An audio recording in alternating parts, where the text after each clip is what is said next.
warahmatullahi wabarakatuh.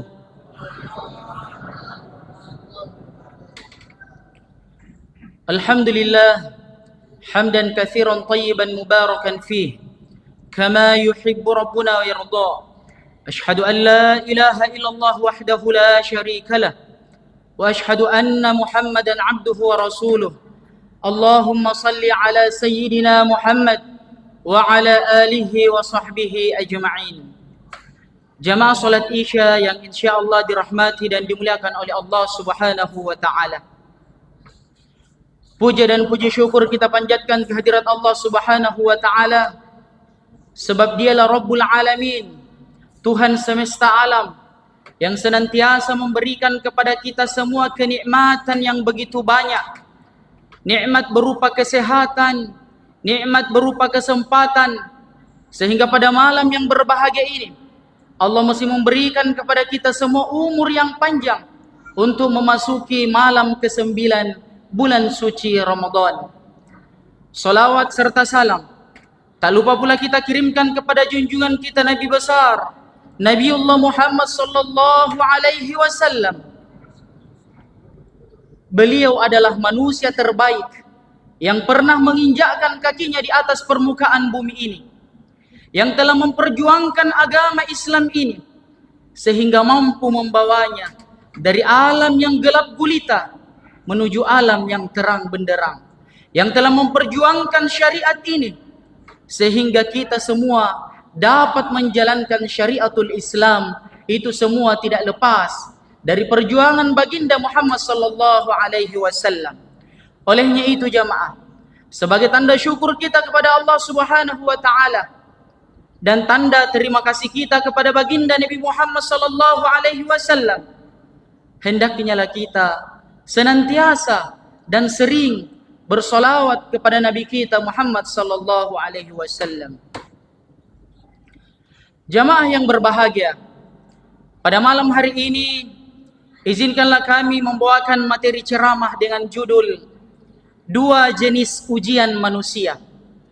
Jadi sengaja berbeda dengan, tidak terkait dengan materi puasa, materi Ramadan, karena kami yakin pada malam-malam sebelumnya telah dibahas oleh asatidzah dan telah dibahas oleh para kiai yang telah mengisi di masjid kita tercinta ini.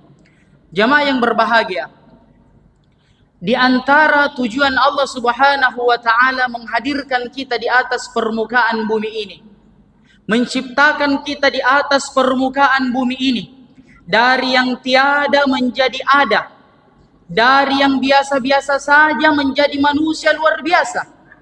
Di antara tujuannya adalah untuk menguji kita semua, dan tidak ada seorang hamba pun yang bisa lari dari ujiannya Allah Subhanahu wa taala. Sebab Allah memiliki hak untuk menguji setiap hambanya, dan kita sebagai seorang hamba berkewajiban melaksanakan dan melakukan apa yang akan Allah ujikan kepada kita. Di dalam Al-Quran Allah Subhanahu wa ta'ala berfirman, Inna khalaqanal insana min nutfatin amsyajin nabtalih faja'alnahu sami'an basira.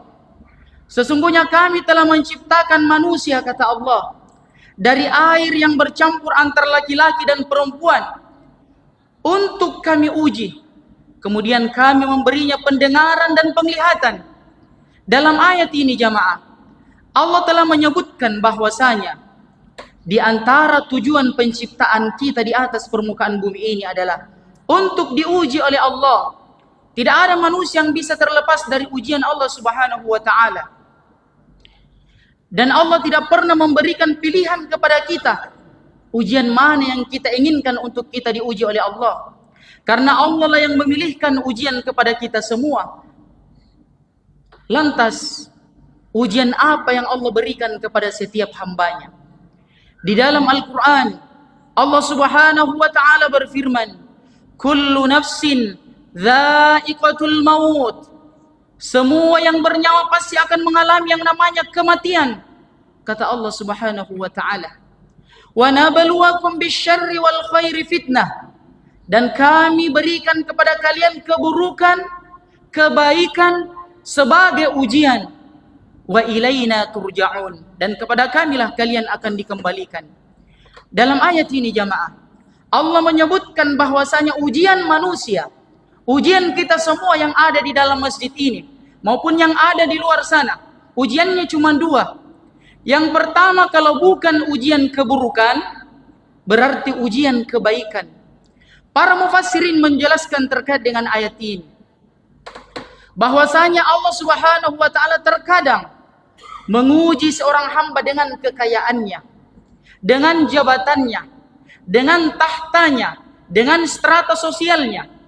Kadang juga Allah menguji manusia dengan kemiskinannya, dengan kesusahannya, dengan penyakitnya, dan itu semua adalah ujian yang datang dari Allah Subhanahu wa taala. Bahkan kata para ulama, persentase kegagalan antara kedua jenis ujian ini itu lebih besar kegagalannya apabila kita diuji dengan kebaikan. Mengapa demikian jamaah? Ketika Allah menguji kita dengan keburukan, bisa saja kita semakin mendekatkan diri kepada Allah Subhanahu wa taala, berdoa dan memohon ampun kepada Allah Subhanahu wa taala.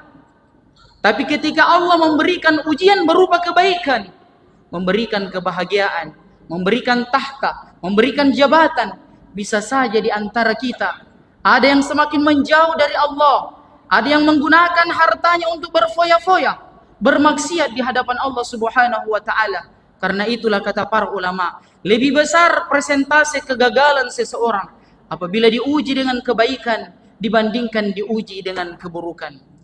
Jamaah yang berbahagia, pada kesempatan malam ini kami akan membawakan dua contoh jenis ujian dari Allah Subhanahu wa taala. Contoh yang pertama adalah kisahnya Nabi Ayyub alaihi salatu wassalam.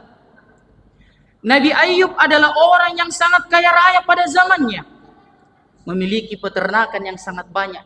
Hewan ternaknya Nabi Ayyub jamaah sangatlah banyak, lumbung pangannya sangat banyak, sangatlah luas perkebunannya. Lalu apa yang terjadi? Diuji oleh Allah Subhanahu wa taala. Dalam waktu sekejap, hewan ternaknya mendadak mati satu persatu sampai ludes. Lumbung makanannya habis dilalap si jago merah, tidak ada yang tersisa. Kemudian tanah perkebunannya tiba-tiba mengalami kekeringan yang dahsyat. Lalu dalam sekejap Nabi Ayyub jatuh miskin, terlonta-lonta dalam keadaan yang bersamaan jemaah. Diuji dengan kemiskinan padahal sebelumnya kaya raya. Ditambah ujiannya oleh Allah. Satu persatu keluarganya meninggal dunia. Sebagian yang lainnya meninggalkan Nabi Ayyub karena tidak tahan dengan kemiskinan. Kecuali yang setia mendampingi Nabi Ayyub adalah istrinya tercinta. Lalu bersamaan dengan itu, Allah tambah lagi ujiannya Nabi Ayyub. Diberikan penyakit yang sangat ganas, penyakit yang sangat menyeramkan. Seluruh tubuhnya mengalami, kulitnya melepuh, dipenuhi oleh nanah, dipenuhi oleh belatung. Aromanya sangat busuk. Bersamaan dengan itu jamaah, Allah uji Nabi Ayyub sedemikian rupa selama 18 tahun. Bayangkan 18 tahun mendapatkan ujian yang sangat berat dari Allah Subhanahu wa taala. Lantas apakah Nabi Ayyub meronta-ronta di hadapan Allah, mengecam Allah? Jawabannya adalah tidak. Justru Nabi Ayyub alaihissalatu wassalam bersabar, ikhlas, lalu berdoa kepada Allah Subhanahu wa taala, "Anni massaniyad-durru wa anta arhamur rahimin." Sesungguhnya engkau telah memberiku penyakit dan engkau adalah yang maha penyayang di antara penyayang yang lainnya. Bayangkan, sudah diberikan penyakit yang sangat luar biasa, menyeramkannya, masih saja mengatakan bahwasanya Allah adalah yang maha penyayang di antara penyayang yang lainnya. Maka Allah mengatakan kepada Nabi Ayyub, "Wahai Ayyub, hentakkanlah kakimu ke bumi." Ketika Nabi Ayyub menghentakkan kakinya ke bumi jamaah, tiba-tiba keluar air di bumi, memancar air di bumi. Lalu disuruhlah Nabi Ayyub mandi dan minum pada air tersebut. Lalu dalam sekejap, penyakit yang diderita oleh Nabi Ayyub selama 18 tahun sembuh secara tiba-tiba dengan menggunakan air yang tadi. Lalu minumlah Nabi Ayyub. Lalu secara bersamaan Allah mengembalikan harta kekayaan Nabi Ayyub berkali-kali lipat dari harta yang telah hilang tadi. Lalu bersamaan dengan itu, tanpa menunggu waktu yang lama, Nabi Ayyub dikembalikan keturunannya oleh Allah, keturunan yang lebih soleh dan soleha lagi. Begitulah balasan Allah jamaah terhadap orang yang lulus ujiannya, terhadap orang yang ikhlas dan sabar dalam menjalani setiap ujian. Jamaah yang berbahagia. Kemudian contoh yang kedua sekaligus yang terakhir, yaitu kisah Qarun laknatullah. Qarun adalah orang yang sangat kaya raya juga pada zamannya, tapi angkuh, menyombongkan diri di hadapan manusia, sering memamerkan harta bendanya, bangga di hadapan manusia. Bahasa kita sekarang disebut sebagai flexing, memperlihatkan harta kekayaannya, berfoya-foya. Lalu ketika ditanya oleh masyarakat pada saat itu, wahai Qarun, bagaimana caranya supaya kita juga dapat harta yang sebanyak itu? Bagaimana caranya supaya kita juga untung sebagaimana keadaanmu itu? Apa kata Qarun jamaah? Qarun dengan angkuhnya mengatakan, sesungguhnya saya kaya raya karena saya cerdas, karena saya pintar, karena saya berusaha, tidak ada hubungannya dengan Tuhan. Lalu secara tiba-tiba Allah Subhanahu wa ta'ala melaknat si Qarun. Allah mengazab si Qarun dengan azab yang sangat pedih. Allah tenggelamkan Qarun ke dalam perut bumi bersamaan dengan harta bendanya. Begitulah balasan Allah jamaah terhadap orang-orang yang senantiasa menyombongkan diri, tidak lulus dalam ujian Allah Subhanahu wa ta'ala. Jamaah yang berbahagia, dari dua kisah ini kita bisa mengambil hikmah dan ibrah, bahwasanya apabila kita diuji oleh Allah Subhanahu wa ta'ala, maka kuncinya adalah ikhlas dan sabar sembari mencari solusi dan jalan keluarnya. Sebab semua ujian yang Allah berikan kepada kita itu pasti ada hikmahnya. Dan kami yakin jamaah, kita semua yang berada di dalam masjid ini ada semua ujiannya, ada semua masalahnya. Mungkin bapak-bapak ada ujiannya di tempat kerja, mungkin anak-anak sekolah ada ujiannya diberikan tugas oleh gurunya. Mungkin adik-adik mahasiswa ada ujiannya berupa tugas karya ilmiah dan skripsinya. Mungkin ibu-ibu ada ujiannya berupa dana belanjanya. Kita semua punya ujian dan yang datang dari Allah Subhanahu wa ta'ala. Lalu apa hikmah yang dapat kita petik jamaah? Yang pertama adalah Allah akan menggugurkan dosa-dosa kita apabila kita ikhlas dan sabar dalam menghadapi ujian. Kemudian yang kedua, Allah akan mengangkat dan meninggikan derajat kita apabila kita lulus pada ujian tersebut. Kemudian yang terakhir, tentunya Allah akan mudahkan langkah kaki kita menuju surganya Allah Subhanahu wa ta'ala. Demikian yang dapat kami sampaikan pada kesempatan yang berbahagia ini. Kami memohon kepada Allah Subhanahu wa ta'ala dan berdoa kepada Allah Subhanahu wa ta'ala, semoga jamaah Masjid Al-Ikhlas senantiasa diberikan kesabaran dan keikhlasan oleh Allah dalam menjalani ujian.